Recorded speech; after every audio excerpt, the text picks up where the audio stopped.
야, 너희 아빠 도둑이라며?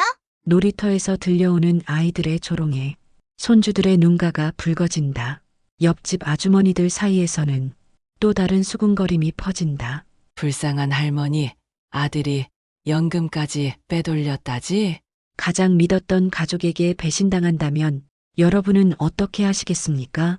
오늘의 이야기는 경기도 의정부에 사는 한 노모의 실화를 각색한 것입니다. 평생 일궈온 국민연금을 눈먼 돈처럼 빼돌린 아들과 며느리. 그러나 어머니는 결코 무너지지 않았습니다.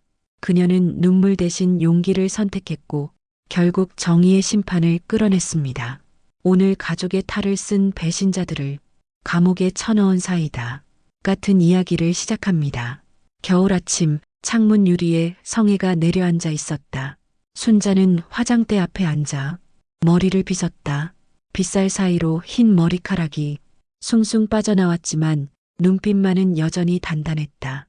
달력 25일 빨간 펜으로 동그라미 친 날. 국민연금 70만 원이 들어오는 날이었다. 오늘은 애들이 온다고 했지. 혼잣말을 하며 며칠 전 세일할 때 사둔 사과를 정성스럽게 닦아 접시에 담았다.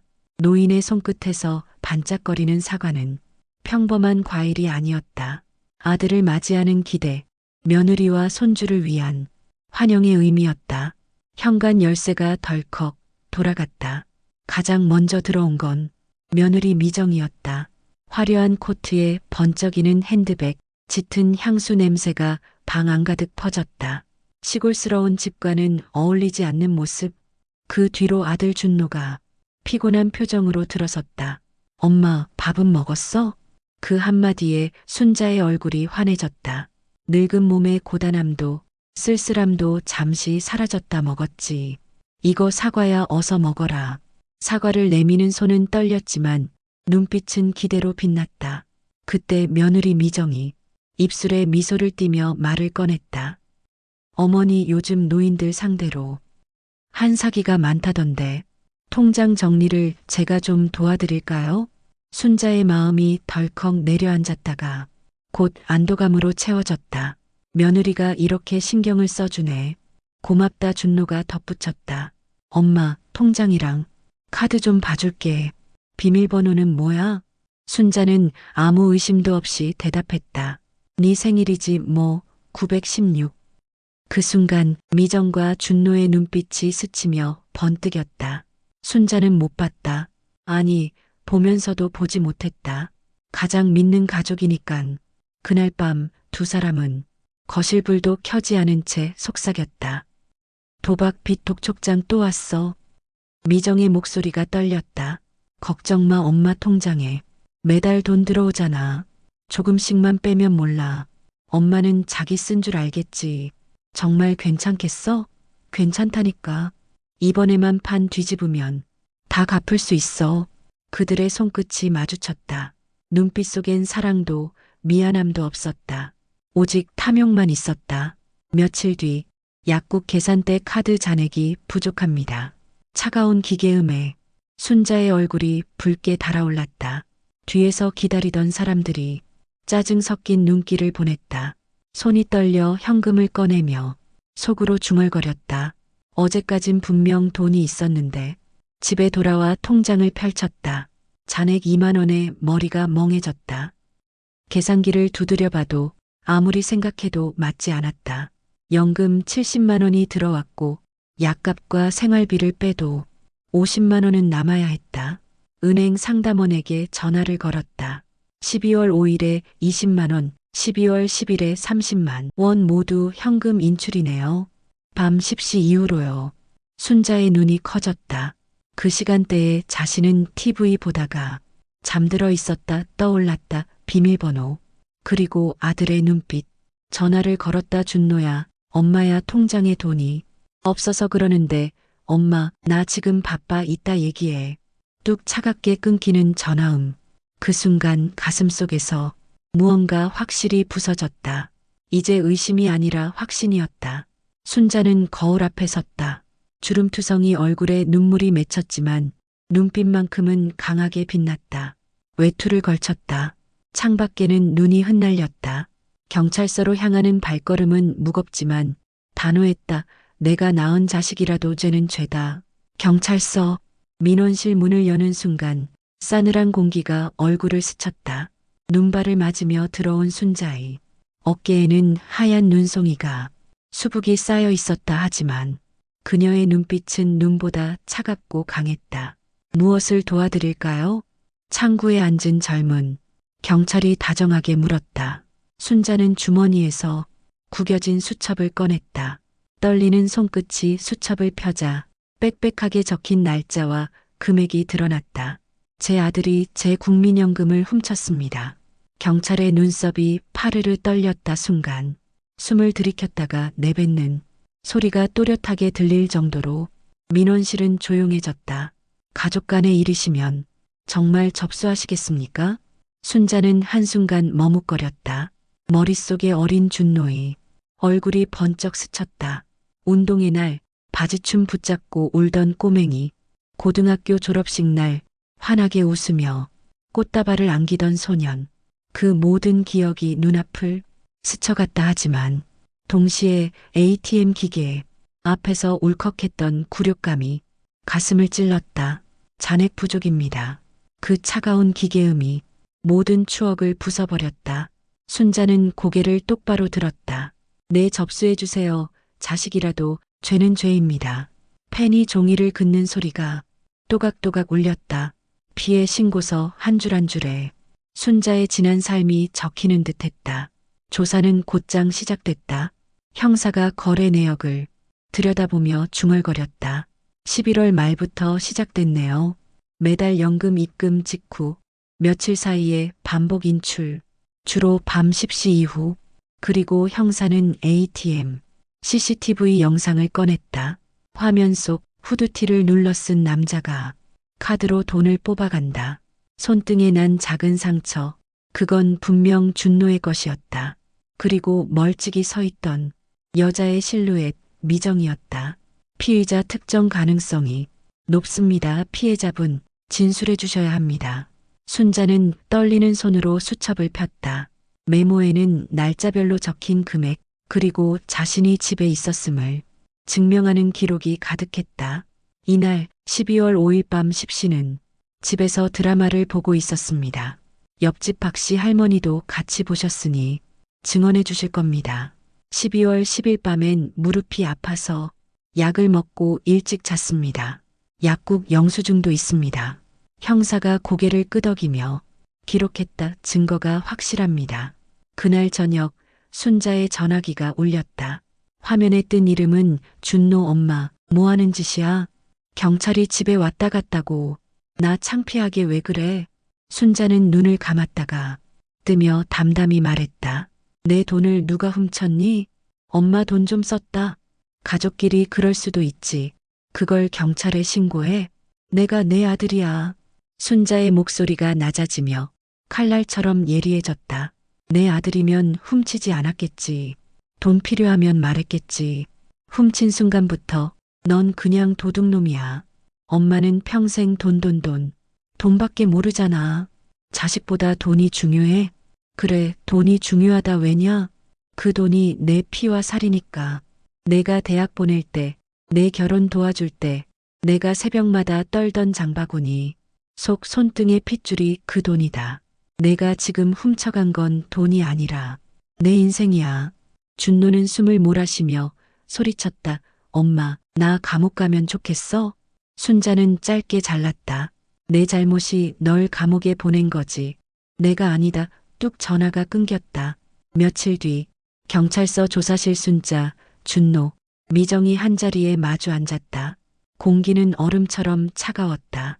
형사가 차갑게 말했다. 조사 결과 피의자 박준노 김미정은 피해자 이순자의 계좌에서 총 280만 원을 무단 인출한 것으로 확인됩니다. 도박 사이트 입금 내역, 그리고 명품 쇼핑몰 결제, 영수증도 확보했습니다. 순자의 시선이 미정에게 꽂혔다. 미정아, 내 입으로 말해봐라. 왜 그랬니? 미정은 떨리는 목소리로 중얼거렸다. 우리가 힘들어서요. 빚이 많아서. 순자의 입꼬리가 차갑게 올라갔다 힘들면 정직하게 말했어야지. 힘들다고 도둑질하면 그건 도둑일 뿐이야. 사정은 죄를 지을 수 없어. 형사가 마지막으로 물었다. 피해자분, 처벌 원하시나요? 합의를 원하시나요? 순자는 준노의 눈을 똑바로 바라보았다. 거기엔 미안함은 없었다. 오히려 엄마니까 마지막엔 용서하겠지라는 얄팍한 기대가 서려 있었다. 저는 처벌을 원합니다. 합의 따윈 없습니다. 끝까지 법대로 해주세요. 그 순간 준노가 의자에서 벌떡 일어나 고함쳤다. 엄마, 내 아들을 감옥에 쳐넣고 싶어? 순자는 눈 하나 깜짝하지 않았다. 아들이라면 훔치지 않았겠지. 감옥은 내가 보내는 게 아니라 내가 자초한 거야. 형사가 준노를 눌러 앉혔다.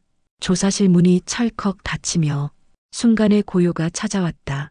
조사실을 나와 눈보라가 치는 거리를 걷는 순자의 발걸음은 무거웠다. 그러나 그녀의 손끝은 수첩을 꼭 쥐고 있었다. 거기엔 이렇게 적혀 있었다.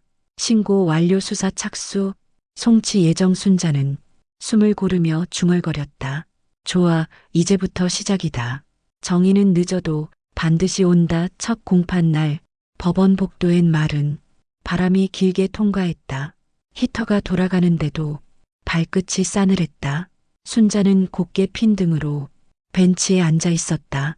옆에서 윤지영 변호사가 낮은 톤으로 말했다. 어머님, 오늘은 공소사실 인정 범위 확인, 증거 채택, 증인 신문 일부까지 진행될 수 있어요. 준비하신 그 수첩 그대로 읽듯이 진술하시면 됩니다. 순자는 고개를 끄덕였다. 등 뒤에서 신발 굽소리가 다가왔다. 고개를 들자 준노와 미정이 변호사와 함께 걸어오고 있었다.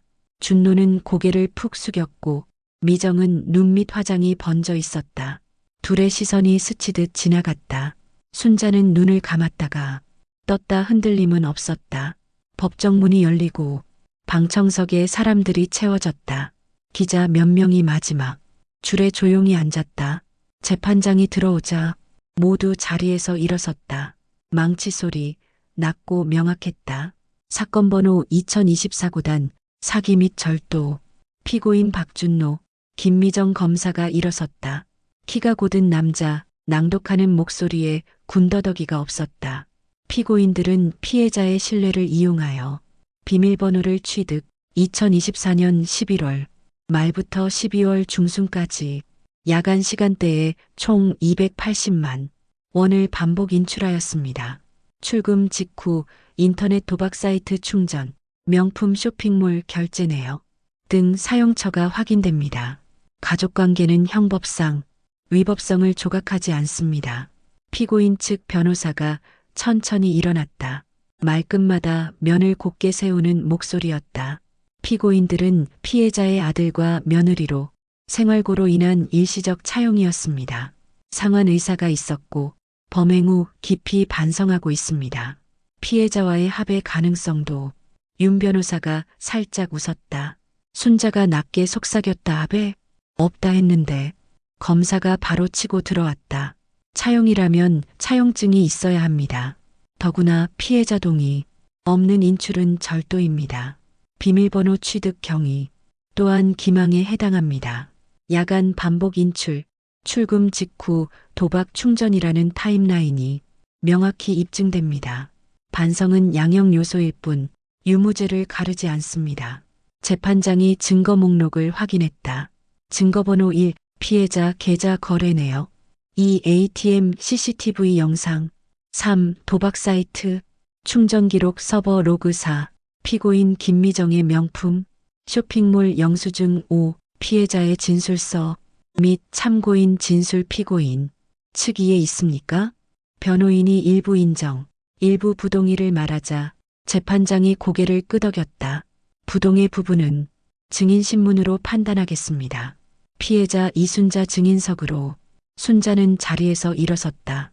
증인선 서문을 읽는 목소리가 생각보다 맑았다. 한 글자 한 글자에 겨울 기압이 실렸다. 거짓을 말하면 위증죄로 처벌받을 수 있음을 명심하고 선서합니다. 검사가 먼저 물었다. 증인, 비밀번호를 피고인에게 알려주게 된 경위를 말씀해 주십시오. 며느리가 노인 대상 사기가 많다며 통장 정리를 도와준다고 했습니다. 아들이 비밀번호가 뭐냐 묻기에 내 생일이라고 916이라고 말했습니다. 그 후에 출금 패턴을 언제, 어떻게 인지하셨습니까? 약국에서 카드가 거절됐습니다. 잔액이 이상해서 은행에 문의했고 밤마다 인출된 기록을 확인했습니다. 저는 그 시간에 외출하지 않았습니다. 수첩의 날짜와 금액을 기록했습니다. 검사가 화면을 켰다. 대형 모니터에 타임라인이 떴다. 1127 입금, 70만 1205 출금, 20만 2213, 도박 사이트 충전, 20만 1210, 출금 30만 2258, 쇼핑몰 결제 19만 7천, 법정이 조용해졌다. 기록이 단정할수록 변명은 궁색해진다. 검사가 이어서 물었다. CCTV 영상은 보셨습니까? 내 화면의 손등엔 제게 있는 흉터가 없었습니다. 대신 피고인 아들의 손등에 있는 작은 칼자국이 보였습니다. 저 흉터는 아이 때 과도로 과일 깎다낸 상처입니다. 검사가 고개를 끄덕였다. 이 부분은 포렌식 감정이견서로도 보강돼 있습니다. 피고인 측 변호인이 반대 신문에 나섰다. 증인, 피고인이 생활고를 겪고 있었음을 알고 계셨습니까? 몰랐습니다. 알았으면 정직하게 말했으면 내가 도울 수 있는 만큼 도왔을 겁니다. 훔치지만 않았으면 피해 회복 의사가 있다면 합의 의향은 없습니다. 순자의 대답은 칼날처럼 짧고 반듯했다. 변호인의 미간이 미세하게 흔들렸다. 증인께서는 피고인 박준노가 평소 효행을 보여온 점을 순자가 말을 잘랐다. 효자는 남의 통장을 야밤에 털지 않습니다. 그건 효가 아니라 훼손입니다. 제 노후와 신뢰의 훼손. 방청석 구석에서 누군가 짧게 숨을 들이켰다. 재판장이 망치를 가볍게 두드렸다. 질문에만 답해 주십시오. 순자가 고개를 끄덕였다. 그러나 이미 메시지는 충분히 전달됐다. 검사가 피고인 신문으로 넘어갔다. 먼저 준노 고개를 숙인 채 앉아있는 그에게 검사가 서류를 건넸다. 피고인, 이 타임라인 보이십니까? 12월 5일 22시 11분 출금, 22시 13분 도박 충전. 단 2분 간격입니다. 설명하시죠. 준노의 목이 부자연스럽게 한번 꿀컥 움직였다. 그 잠깐 빌린 겁니다. 바로 불려서 빌림은 동의가 있어야 성립합니다. 동의 받으셨습니까? 아니요. 비밀번호는 어떻게 알았습니까? 엄마가 알려줬습니다. 어떤 맥락으로요? 본인이 요청했습니까? 예, 그러면 그 순간 이미 기망이 시작됐습니다. 본인은 돈을 사용할 의도가 있었고 피고인의 배우자는 그 옆에서 이를 인지하고 있었습니다. 공동정범 가능성 충분합니다. 준노의 어깨가 움찔했다. 미정이 입술을 세게 깨물었다. 검사가 미정에게 시선을 돌렸다. 피고인 김미정, 12월 10일 22시 58분 결제된 이 영수증, 본인 카드 맞습니까? 내 출처가 어디였습니까? 잘 모르겠습니다. 검사가 서늘하게 웃었다. 경찰 조사에선 남편이 어머니 카드에서 뽑아다 줬다고 진술했습니다. 지금 번복하십니까? 미정의 눈에서 눈물이 툭 떨어졌다. 그러나 울음은 증거를 지우지 않는다. 반성하고 있습니다. 반성은 선고 후에나 양형에 반영됩니다. 지금은 사실을 확인하는 자리입니다. 도박 및 사치성 소비에 피해자 자금이 쓰였다는 점에 이해 있습니까? 없습니다. 그 순간 준노가 갑자기 자리에서 벌떡 일어났다. 엄마, 나 진짜 미쳤었어. 한 번만 용서. 재판장이 목소리를 낮췄다. 그러나 칼같이 잘 들렸다. 피고인, 발언권 없습니다. 법정 모욕으로 처벌받고 싶지 않다면 착석하십시오. 준노가 주저앉았다. 얼굴이 분으로 달아올랐다가 다시 창백해졌다. 방청석의 공기가 나무 토막처럼 딱딱했다. 검사가 최종적으로 정리했다. 요지는 명확합니다. 비밀번호 취득 경위의 기망, 야간 반복 출금 직후 도박 충전의 패턴, 배우자의 동조 및 사치성 소비 피해자는 생계형 노모이며 범행은 신뢰관계의 악용입니다. 가족이라는 가면 뒤에 숨은 범행은 오히려 비난 가능성이 큽니다. 윤 변호사가 조용히 고개를 끄덕였다. 순자는 손등을 무릎 위에 포개며 마음속으로 한 문장을 반복했다. 정의는 늦어도 온다. 재판장은 다음 기일을 지정했다. 다음 기일에는 서버 로그 원본 제출, ATM 포렌식 감정인 신문, 참고인 박증인 신문을 진행합니다. 피고인들은 성실히 출석하십시오. 망치가 3번 내려쳤다. 공판은 그렇게 끝났다. 복도에 나오자 바람이 또 한 번 길게 통과했다. 기자 하나가 다가와 조심스럽게 물었다. 피해자분, 한 말씀 가능하실까요? 가족 간 범죄에 대해. 순자는 잠깐 생각하다 짧게 말했다. 가족은 면죄부가 아닙니다. 엄마니까 가족이니까. 그 말 뒤에 숨어서 훔친 사람을 저는 용서하지 않습니다. 기자가 고개를 숙이며 물러났다. 윤 변호사가 미소를 지었다. 오늘 아주 잘하셨어요. 저 타임라인과 CCTV, 서버 로그가 다 맞물립니다. 다음 기일이면 더 단단해집니다. 집행유예든 실형이든 저는 결과보다 과정이 중요해요. 맞아요. 법이 잘못을 공식 기록으로 남기는 과정. 그게 이후의 삶을 바꿉니다.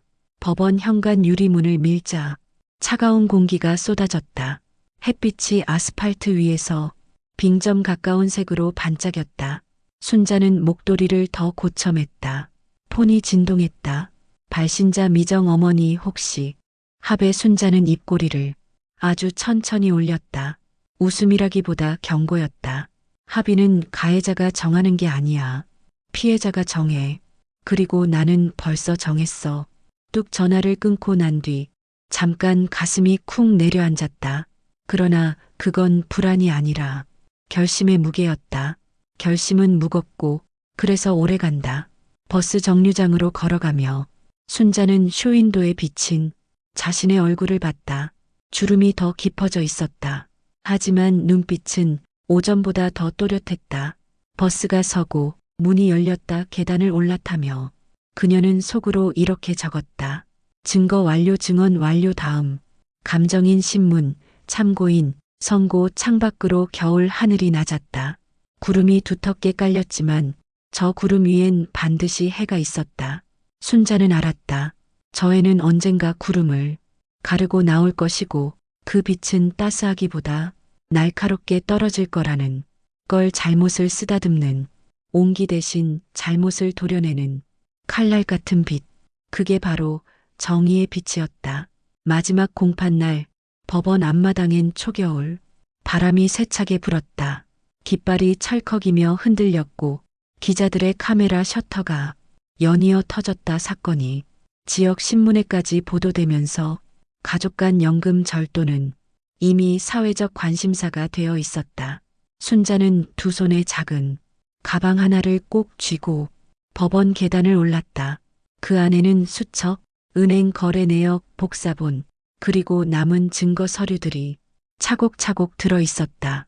윤 변호사가 다가와 짧게 고개를 숙였다. 어머님, 오늘이 마지막입니다. 판결이 어떤 식으로 나오든 이제 정의의 문장은 새겨집니다.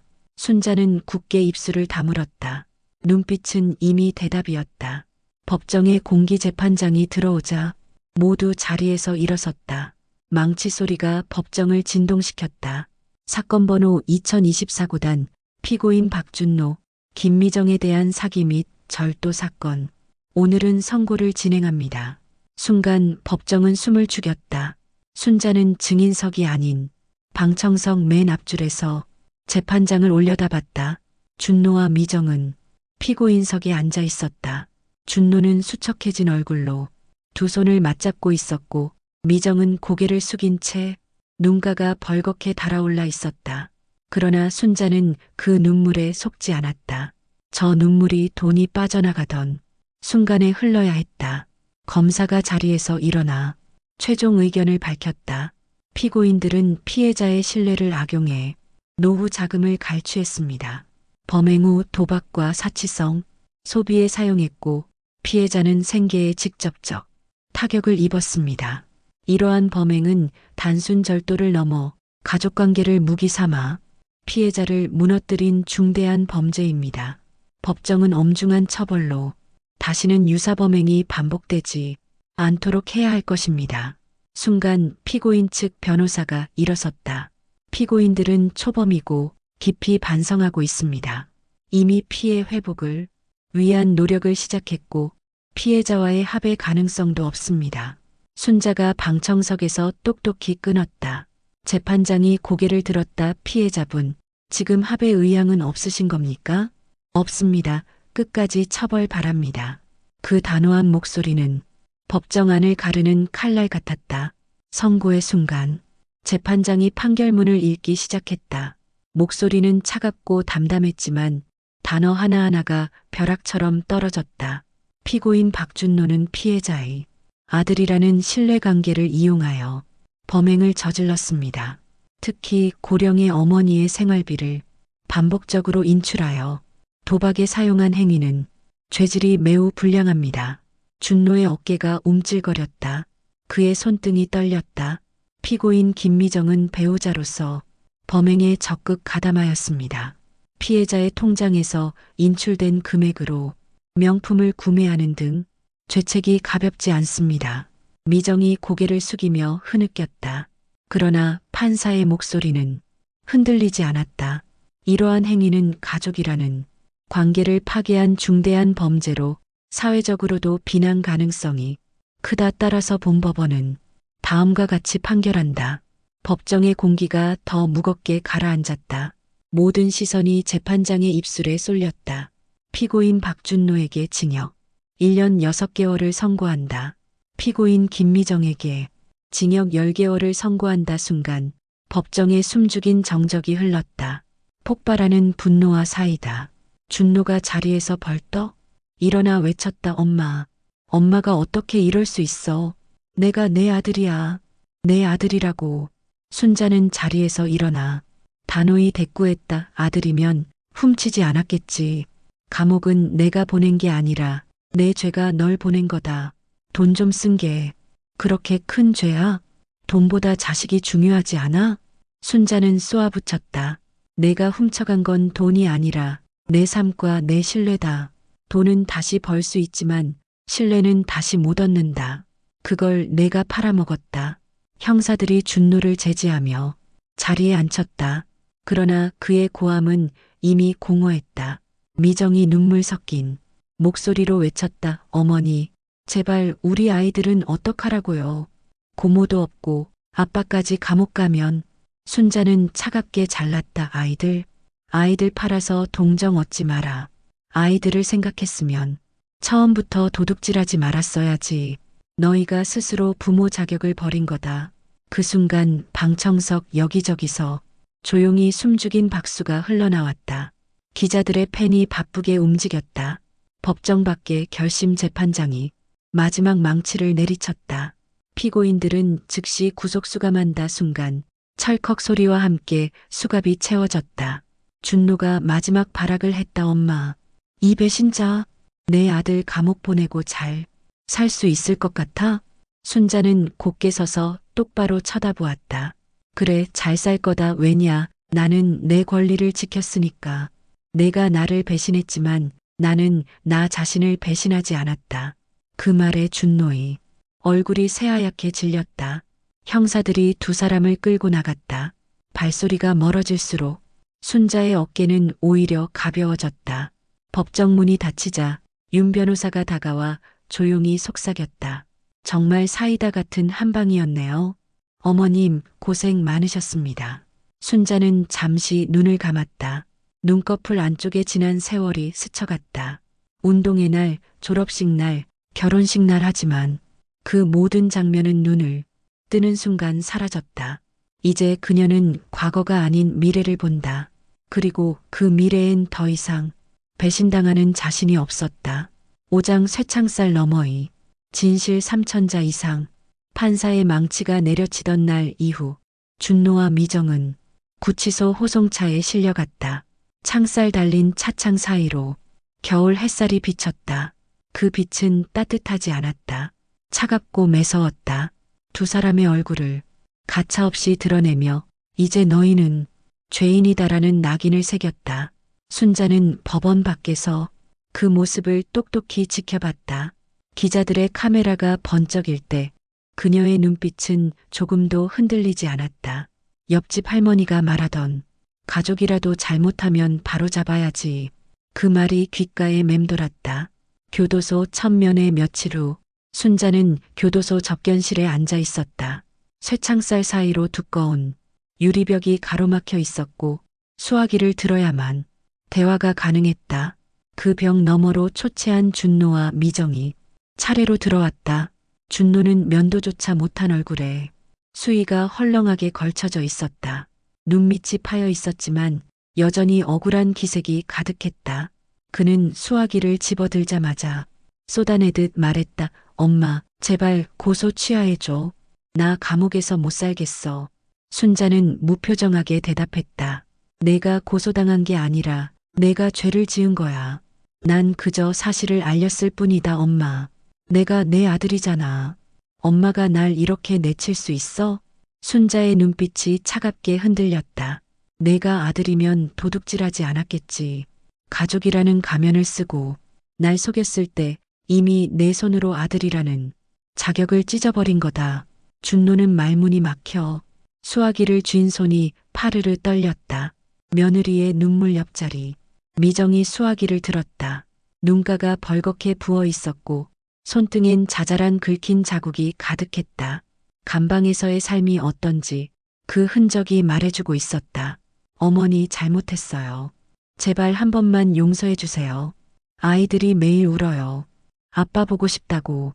순자는 짧게 웃었다. 그러나 그 웃음은 따뜻하지 않았다. 아이들 핑계대지 마라. 그 아이들이 불쌍한 건 사실이다 하지만 그 불쌍함을 만든 건 내 욕심이지 내가 아니다. 미정의 어깨가 흔들렸다. 눈물이 뚝뚝 떨어졌다 하지만 순자의 목소리는 단단했다. 아이들이 보고 배우는 건 내 행동이다. 부모가 도둑질하면 자식은 훔쳐도 된다고 배운다. 나는 그 굴레를 끊을 거다. 그게 아이들을 위한 진짜 보호야. 미정은 흐느꼈다. 그러나 순자의 눈에는 단호함만이 가득했다. 배상금의 무게. 며칠 뒤 교도소에서 온 서류 봉투가 순자의 우편함에 꽂혀 있었다. 내용물은 배상 합의서와 분할 상환 계획서였다. 준노와 미정이 공동으로 피해액 280만 원을 배상한다는 법원 명령이었다. 순자는 서류를 유심히 바라보았다. 280만 원. 젊었을 적 새벽마다 채소를 싣고 시장에 나가 하루 종일 장사해도 벌기 힘든 돈이었다. 그 돈을 도둑 맞았을 때는 분노와 배신감이 밀려왔지만 이제는 서류 한 장으로 법이 강제로 돌려준다는 현실이 통쾌하게 다가왔다. 그래, 이게 법이다. 내 손으로는 되찾을 수 없었지만 법은 내 편이 돼주는구나. 순자는 서류의 도장을 꾹 찍으며 중얼거렸다. 이제 내가 아무리 울고불고 해도 내 연금은 다시는 건드릴 수 없다. 수감 생활의 벽. 그 후로 들려오는 소식은 모두 감옥 안의 준노와 미정 이야기에 관한 것이었다. 준노는 노동반에 배치돼 매일같이 삽질을 하며 허리를 굽혔다. 교도관들이 말하길 초반엔 반항심이 가득했지만 점점 체력이 고갈되자 불평조차 하지 못한다고 했다. 엄마가 날 팔아넘겼다던 그의 입버릇은 이제 내가 왜 그랬을까라는 후회로 바뀌어 있었다. 미정은 교도소 봉제작업반에서 바느질을 하고 있었다. 사치스러운 옷과 명품, 가방을 휘두르던 손이 이제는 땀과 먼지에 절여져 바늘을 꿰매고 있었다. 그녀는 밤마다 흐느끼며 동료 재소자들에게 말했다고 했다. 내가 시어머니 돈에 손대지만 않았어도 소문은 순자에게까지 흘러들어왔다. 그러나 그녀는 눈 하나 깜짝하지 않았다. 후회는 감옥 안에서 하는 게 맞다. 죄의 무게를 몸으로 느껴야 한다. 마을 사람들의 반응. 순자의 이야기는 마을에서도 퍼졌다. 시장에서 물건을 사던 상인들이 고개를 끄덕이며 속삭였다. 아이고 대단해. 보통은 자식이라고 덮고 넘어가는데 이순자 씨는 다르네. 그래야 다른 노인들도 용기 내지 자식이라고 봐주면 계속 당하는 거라니까. 옆집 박씨 할머니는 순자의 손을 꼭 잡고 말했다. 내가 잘했다. 순자야, 우리가 살아온 세상은 가족이니까란 말로 참아온 세상이었어. 근데 넌 끊었구나. 그래서 통쾌하다. 순자의 가슴 깊숙이 뭔가가 풀어지는 듯했다.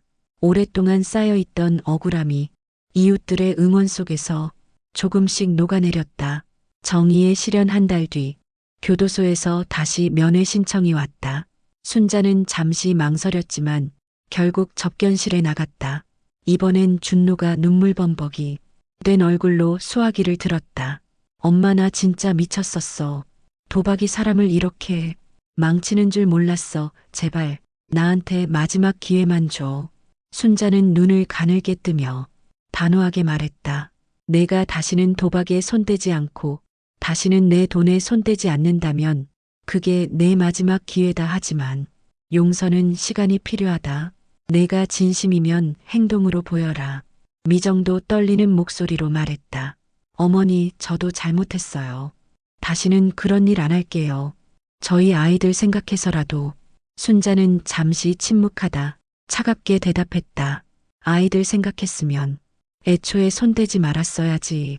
이제라도 후회한다면 감옥살이 끝난 뒤 증명해라 말이 아니라 행동으로 수화기를 내려놓는 순간 순자의 눈에는 한 줄기 눈물이 맺혔다.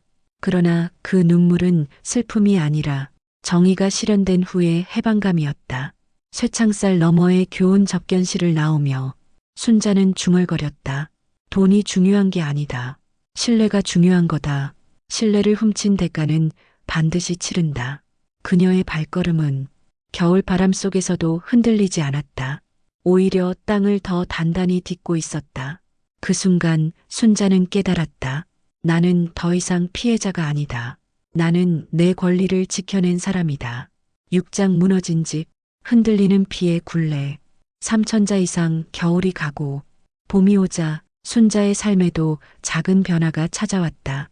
경찰 조사와 재판, 그리고 교도소 면회까지 숨가쁘게 달려온 몇 달이 지나고 그녀의 일상은 서서히 제자리를 찾는 듯 보였다. 그러나 가족이라는 이름은 한번 부서지면 쉽게 회복되지 않았다. 손주의 눈물. 어느 날 오후 초인종이 울렸다. 현관 앞에는 이웃 박씨 할머니가 서 있었다. 순자야, 큰일 났다. 내 손주 지수랑 민우가 울고 있더라. 학교에서 애들이 놀린대. 순자의 가슴이 철렁 내려앉았다. 서둘러 밖으로 나가니 놀이터 구석에 아이 둘이 앉아 있었다. 지수는 눈가가 빨갰고 민우는 입술을 깨물며 울음을 삼키고 있었다.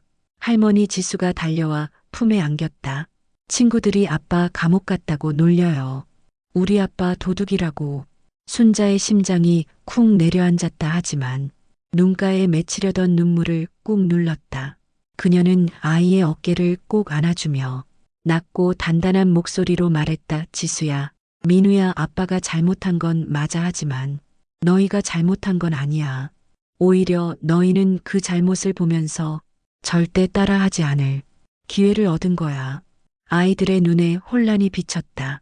순자는 천천히 말을 이어갔다.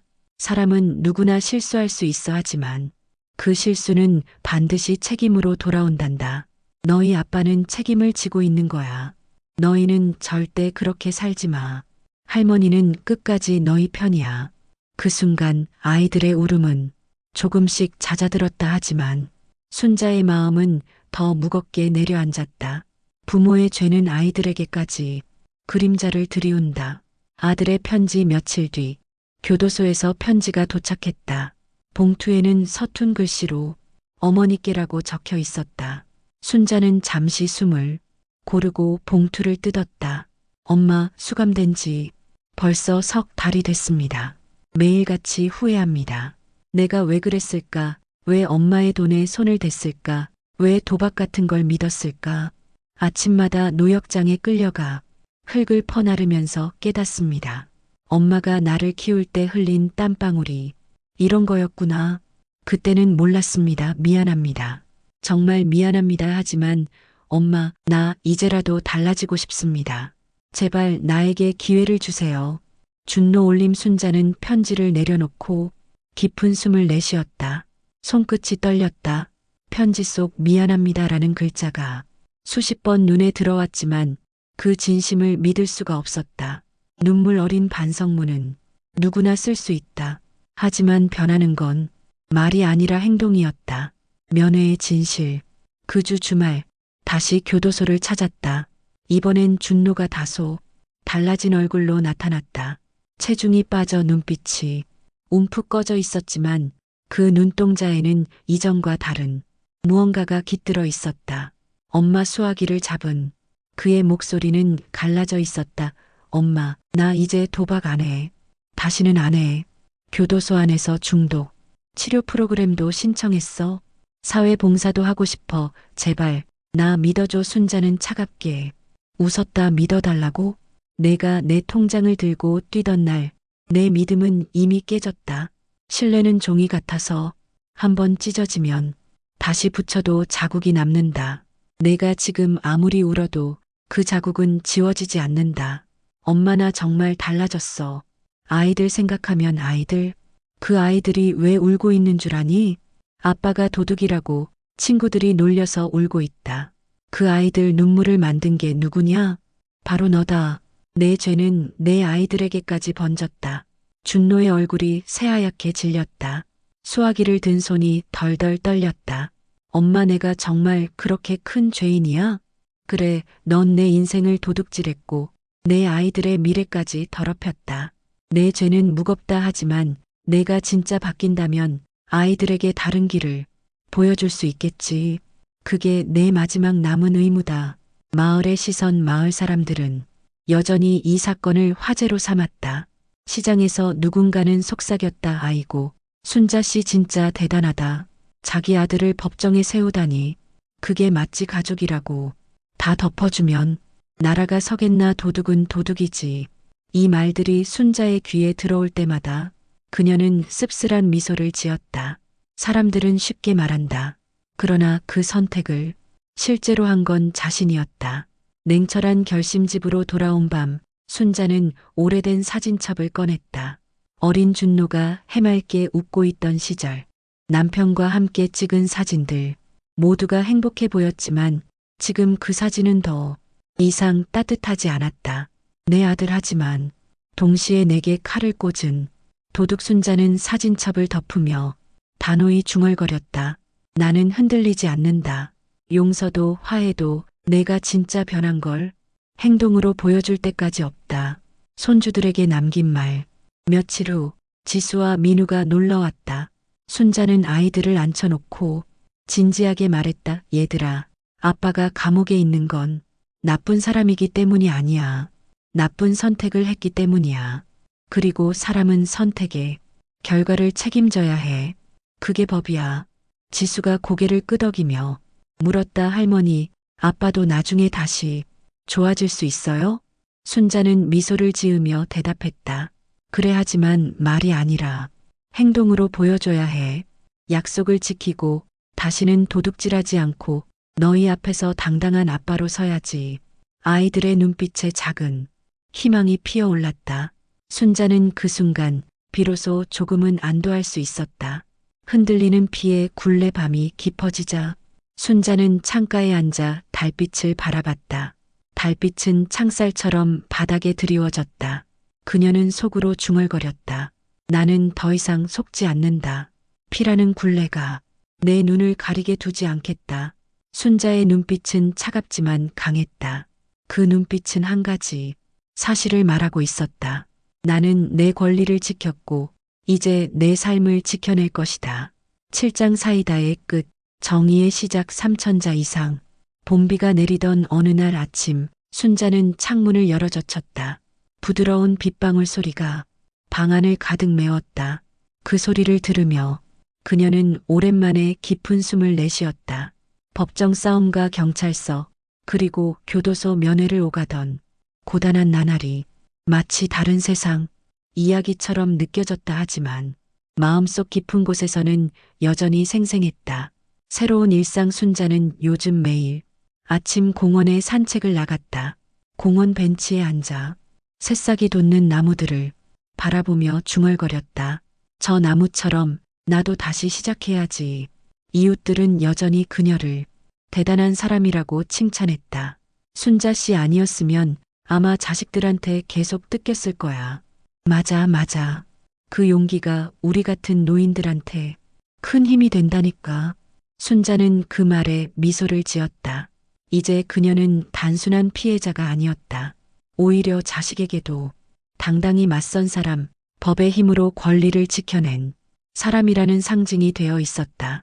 교도소에서의 마지막 면회 준노와 미정의 형량은 길지 않았다. 언젠가 출소할 날이 다가올 것이다. 순자는 마지막 면회를 가기로 했다. 그날은 어쩐지 마음이 담담했다. 유리병 너머로 나타난 준노는 예전보다 많이 변해 있었다. 체중이 줄었고 눈빛이 한층 가라앉아 있었다. 그는 수화기를 들고 말없이 잠시 서성이다가 드디어 입을 열었다.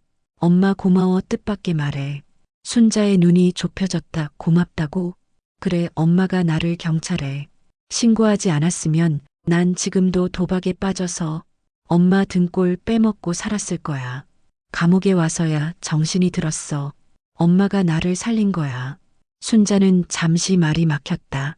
미정도 눈물을 글썽이며 말했다. 저도요, 어머니, 저도 감옥이 아니었으면 평생 변하지 못했을 거예요. 죄송합니다.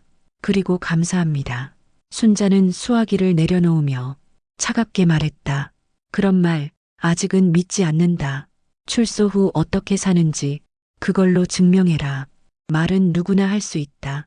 두 사람의 얼굴이 굳었지만 이번엔 반박하지 않았다. 그들의 눈빛에는 처음으로 진짜 후회가 서려 있었다.